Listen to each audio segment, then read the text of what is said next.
বন্ধুরা, কথায় বলে যিনি কৃষ্ণ তিনিই কালী।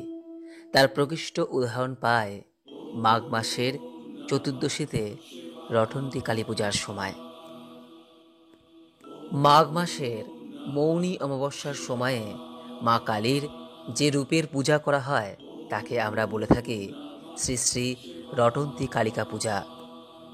কৃষ্ণ এবং কালী এই সময় এক হয়ে যায়, সেই কারণে একে বলা হয় শ্রী শ্রী দেবীর রটন্তী যাত্রা। এই সময় শ্রী শ্রী মা ছিন্নমস্তা দেবী ও শ্রী শ্রী মা বগলা দেবীর আবির্ভাব ঘটে।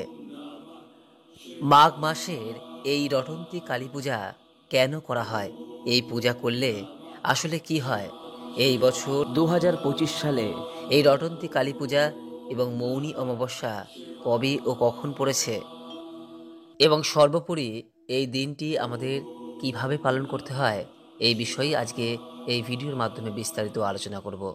আশা করি দর্শক বন্ধুরা এই ভিডিওটি আপনাকে সমৃদ্ধ করবে, তাই ভিডিওটি শেষ পর্যন্ত মনোযোগ সহকারে দেখুন। দেখার পর এই সংক্রান্ত কোনোরূপ কোনো প্রশ্ন বা মতামত থাকলে নিজের কমেন্ট বক্সে অবশ্যই জানাবেন। নমস্কার দর্শক বন্ধুরা, অমৃত কথা এই চ্যানেলে জানায় আপনাদের সুস্বাগতম। ভারতীয় দর্শন, শাস্ত্র এবং বিভিন্ন দেবদেবীর পূজা অর্চনা পদ্ধতি এই চ্যানেলের মূল আলোচনার বিষয়বস্তু। বন্ধুরা, সনাতন ধর্ম অনুসারে দশম মহাবিদ্যার প্রথম দেবী হলেন মা কালিকা। তিনি বিভিন্ন রূপে এই ধরাধামে আবির্ভূত হন। কখনো তিনি শ্যামা, কখনো রক্ষাকালী, কখনো তারা অথবা ছিন্ন মস্তা রূপে তিনি আমাদের কাছে ধরা দেন। বন্ধুরা, সনাতন ধর্মে প্রত্যেকটি অমাবস্যা তিথিকেই মা কালীর উদ্দেশ্যে সমর্পণ করা হয়। সেই কারণে আপনারা দেখে থাকবেন যে প্রত্যেকটি অমাবস্যা তিথিতেই মা কালীর বিভিন্ন রূপের পূজা করা হয়ে থাকে। কখনো আমরা তাকে ফলহারিণী রূপে পূজা করি, কখনো বা কৌশিকী, কখনো বা দক্ষিণাকালী, কখনো বা রটন্তী কালী বলে তার পূজা করে থাকি। বন্ধুরা, এই যে মাঘ মাসের চতুর্দশী অমাবস্যায় মা কালীর যে রূপের পূজা করা হয়ে থাকে, এই রূপকে বলা হয় রটন্তী কালী। মূলত এই রটন্তী শব্দটি এসেছে রটনা শব্দ থেকে, যার অর্থ প্রচার হওয়া।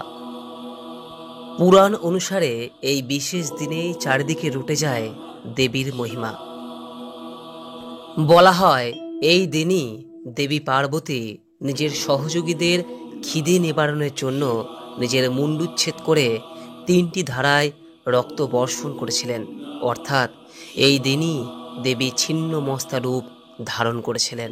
দেবীর এই রূপের কথা চারিদিকে রটে যাওয়ার সঙ্গে সঙ্গেই এই বিশেষ দিন থেকেই শুরু হয়ে যায় দেবীর রটন্তী কালী পূজা।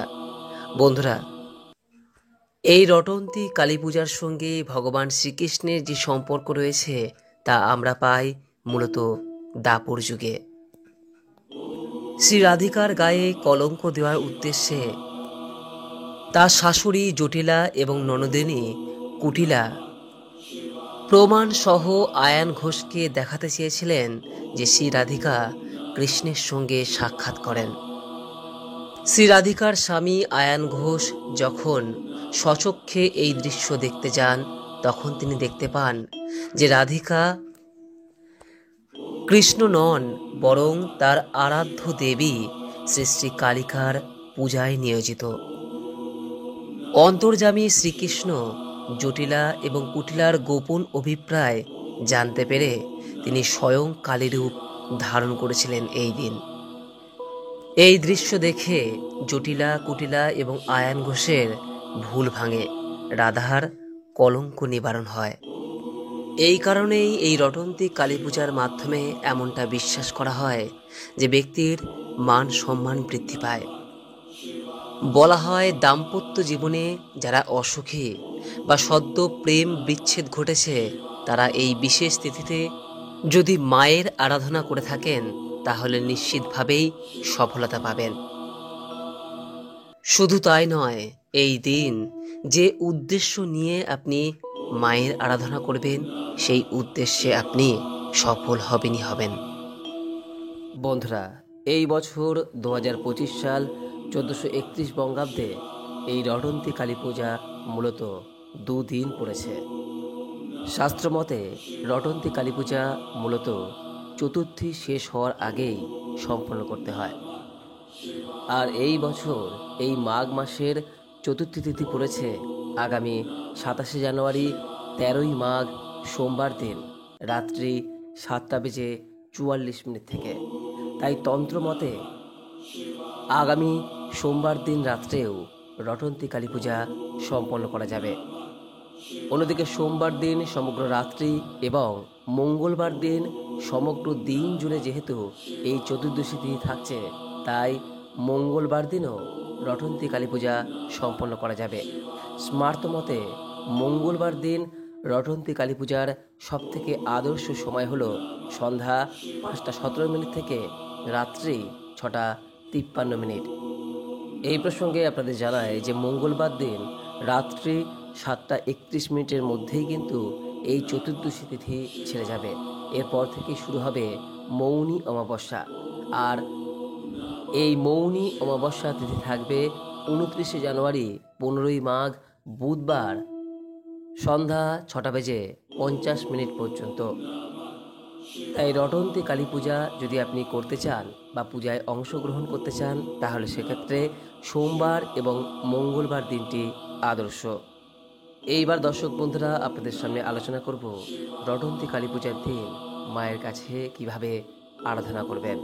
বন্ধুরা, যদি আপনি এই পূজায় নিজেকে নিয়োজিত করতে চান, তাহলে মায়ের উদ্দেশ্যে একটি লাল পদ্ম অথবা লাল জবা ফুল এবং একটি লাল গোটা ফল, সেটা হতে পারে আপেল অথবা বেদানা অথবা অন্য কোনো ফল, এবং একটি কাঁচা টাকা অর্থাৎ 1 টাকা, 2 টাকা, 5 টাকা বা 10 টাকার একটি কয়েন,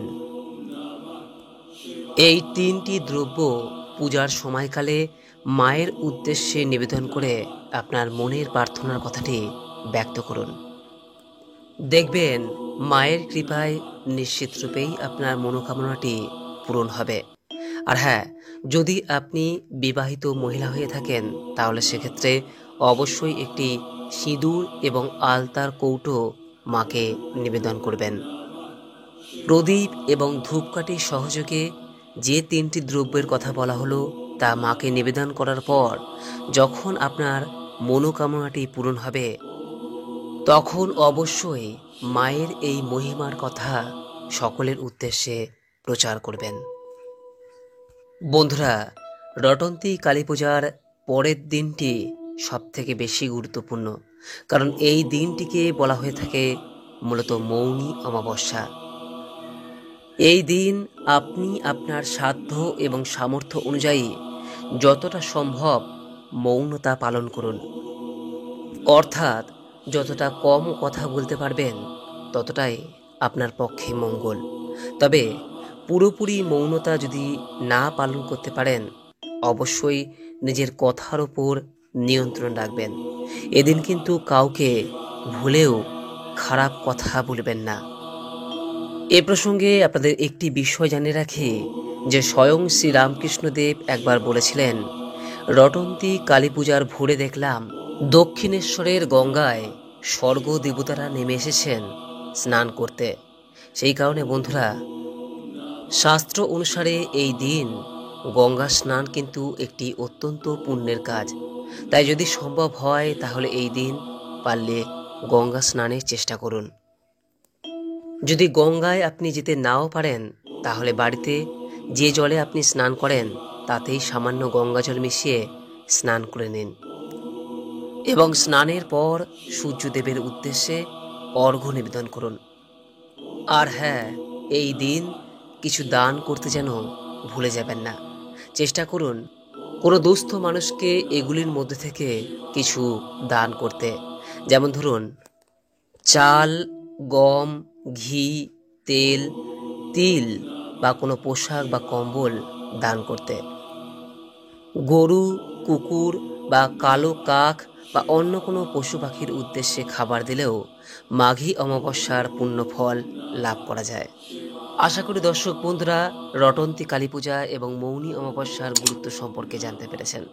এরপরও এই সংক্রান্ত কোনো প্রশ্ন বা মতামত থাকলে নিচের কমেন্ট বক্সে অবশ্যই জানাবেন।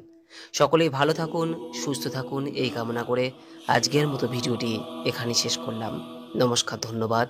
ঈশ্বর আপনার মঙ্গল করুক।